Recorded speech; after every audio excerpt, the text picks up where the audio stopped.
as we stand right now, we have many plans out there, is that correct? Yes, we have different And the plans. fund gets, from what I looked at, $3.8 million to figure out who's in what plan and to have the vendor pay those claims. Is that what they're getting paid for? Yes, among other things, but yes, they administer the benefits. And it's not, and you're familiar with the healthcare industry in general, it's not unusual for different plans to be applicable to different employees. I mean, not everybody gets the same healthcare benefits, correct? Well, in the Commonwealth they do, but in other employers there can be differences in the other sectors. Yes, there can. The Commonwealth they do, but you just testified that there's different groups, so I don't know if that's necessarily true. Well, I'm focusing on the active employees. And Okay. yes, they provide the same plan of benefits. If you're asking if other employers offer different level of benefits, different co-payments for different plans depending on the plan that the employee chooses, I would say yes, that they do. For Okay. active employees for the Commonwealth, for the PBTF, they do not. For employees that are in the PEBTF, there are other Commonwealth employees that are not in the PEBTF, correct? Correct. All right. And their level of benefits are different than PEBTF, perhaps? Yes. All right. Now, you talked about premiums, and the Commonwealth's proposal was based upon, you want to shift from a salary-based premium or a salary-based contribution rate to a premium-based contribution rate. Is that correct? Correct. And are you familiar with the per employee per month cost under the fund? Per employee per month, I have it down for bi-weekly right now, on average is, Well, let me ask you first. Do you know what the term means? I assume you know what it means. Okay. right, And what does the term mean? per employee per month cost is on average, we would take what the average income is to the PBTF on a monthly basis, divided by the number of employees, and come out with a per employee per month cost. Okay.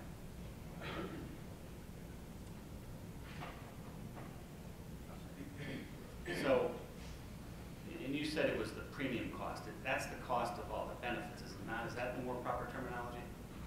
A premium, yes. When we talk about premium, usually people refer to a fully insured program for the premium. So when we're talking about the premium, we are talking about the average cost of the medical, prescription, dental, vision, and hearing aid programs that we offer. So the average cost of the benefit package that's provided. So you're taking all of the expenses to the fund, dividing it by the participants, and that's how you're coming up with your per employee per month cost? Yes. And then you would further define that as how you've determined what the premium is, correct? Correct. So, excuse me, unlike a fully funded plan where Blue Cross comes in and say you're going to pay $500 a month, that's the premium, you've looked at total expenses to figure out what the premium is. Correct. So we've done the equivalent of it. We said instead of buying a policy for $500, this is the value of the policy through the PBTF, which in your example would be $500. Okay. Now, the recent per employee per month cost, do you know what that is to the fund? Per employee per month for H-1, sorry.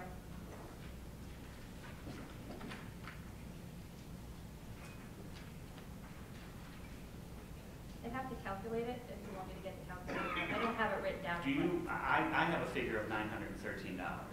Is that, would that be around the level that you've seen? I'd have to calculate it. I mean, I have the gross expenditures here and the number of employees, but if you've done the math for that, I don't have it calculated in front of me. Well, I'm just getting it from the monthly executive report Okay. of the fund. So if we're talking about $913 a month per employee per member cost, we're talking about, I calculated $10,956, okay? And then a year, I'm sorry, times 12. And the current rate for PSCOA, the employer contribution is $440 per pay period. Now, if you calculate that out, you have a Commonwealth employee contribution rate for the H-1 members right now of $11,440, which is above what I'd call the per employee per year cost, but you're calling the premium. I mean, have your figures come up with that the current employer contribution rate of $440 is covering the premiums right now? Well, on our proposals and on our chart, you can see the income for the PVTF for 2010-11 and the expenditures, and you can see that the PVTF income is above the expenditures for 2010-11. Okay. Well, when you say income, you're also putting in there the employee contribution right now. Correct. All right. The total income for 2010-11 looks to be about $990 million. All right. And that's at you're using a $400 per month, per pay. Actually, Right.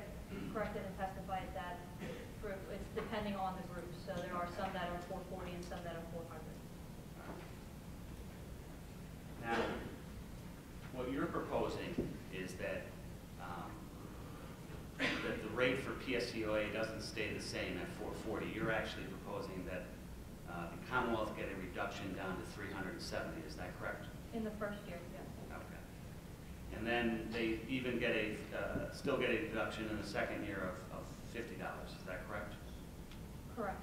All right. And then the year after that, they're still getting a reduction of $30, correct, in year 3? Correct.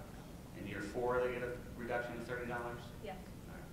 Now, from what I've looked at, in contrast to that, you're asking the employee to increase its contribution rate by 4-fold. Is that correct?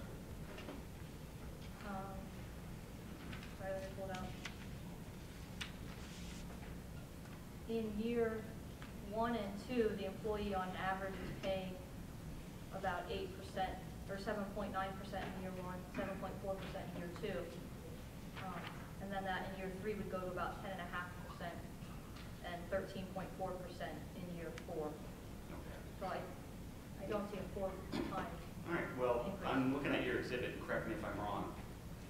You have on 3A, with all the numbers, the exhibit with all the numbers on it, you have employee contributions at roughly $72 million for the fiscal year 11-12. You have employee contributions in fiscal year 16-17 up to $314 million. So I'm taking your 72 million. If you times that by, and I said 4-fold, you're asking the employees to contribute 4 times what they're contributing now, based on that figure. Well, it won't be the same for all employees. So not all employees will pay 4 times as much. But the employee contributions are going up by year 16, 17, yes. But you're assuming that every employee is going to pay 4 times as much as they are now. I'm looking at what you're asking all the employees to contribute.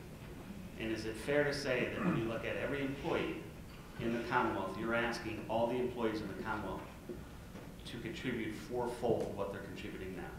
No, I don't think that's correct. All employees implies that every employee would pay a 4 times the amount. What we're saying is the employee income over that 4-year period would increase. There are other factors that go into that employee income that changes it. For example, post H-1 hires have different premium sharing than pre-H-1 hires. So there are a lot of factors that go into that change.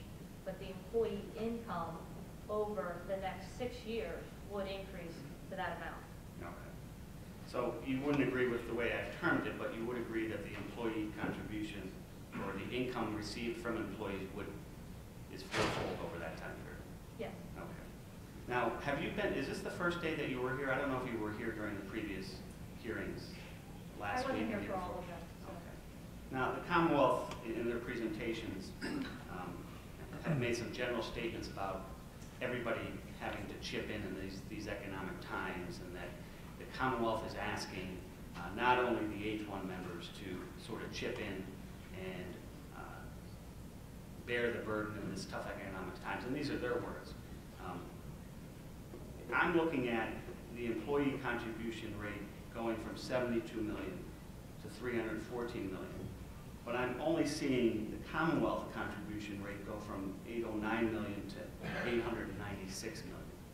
Now, would you agree with my statement that the Commonwealth, at least in this regard, doesn't appear to be chipping in? Would you agree that that's a fair statement? No, I think that the Commonwealth contributions are higher than what they are now, so the Commonwealth is proposing to contribute more. Well, not in this particular unit. They're getting a reduction, are they not? In this unit, it would be for a reduction. So they're not really chipping in for this unit, are they?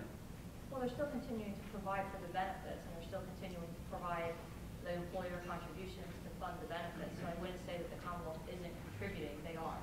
Okay. Now, you would agree that the amount of employee contributions to the fund is an important aspect to keep the fund going? Yes.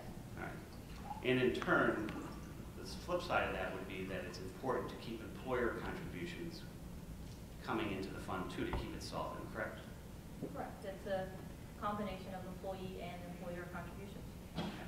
So, and I don't know if you're familiar with this then, why did the Commonwealth then agree to allow ASME? Why did the Commonwealth agree with ASME to reduce the contribution level from $440 to $400? I can't answer that question. I wasn't involved in the negotiations. I apologize.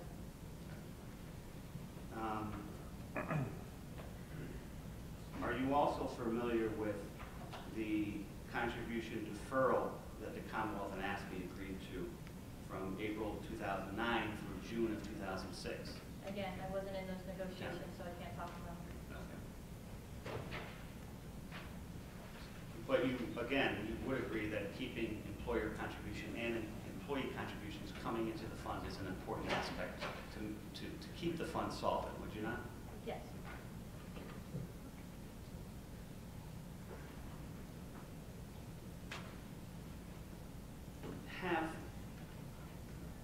Have you ever, in your experience with dealing with the trust fund, have you ever seen the trustees consider or reconsider reducing employee contributions? No, I'm not aware that that's ever been raised at a board meeting.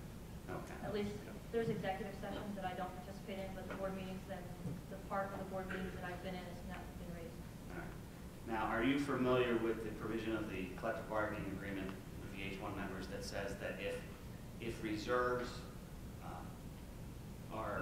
if the reserves of the fund are greater than 3 months total, that the trustees should reconsider the employee contribution rate? I'm aware of it. I don't have the exact language in front of me, but I'm aware of the concept, yes. Okay. And has that concept ever come before the board? Not that I'm aware of, no. Now, are you also aware that in addition to the collective bargaining agreement that provides for the trust fund to review employee contribution rates if reserves get 3 months, that there's also an actual resolution by the board of trustees of PDBTF to do the same? I'm not off the top of my head aware of that, no. Okay.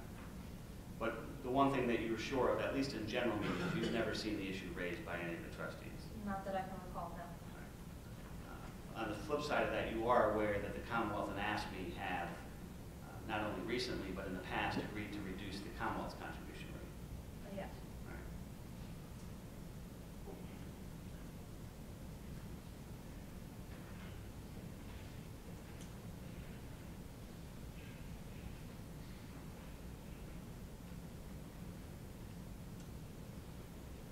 You had talked about in one of your slides about the national average in premiums rising 113% over a 10-year period. Do you remember that slide? I think it's slide number 3. Yes. And your exhibit, at least the Commonwealth's proposal, I should say, bases the contribution rate on premiums, the amount of premiums now. That's the proposal versus the amount of salary, correct? Correct. Now, the first thing that I want to ask you, so right now, if I'm making, as an H-1 member, $41,000, I pay 3% or I pay 1.5% of my salary, right? It depends on your hire date. If you were hired prior to 8/1 of 03, you paid either 3% or 1.5%. If you were hired after 8/1 of 03, you paid 3% or 1.5%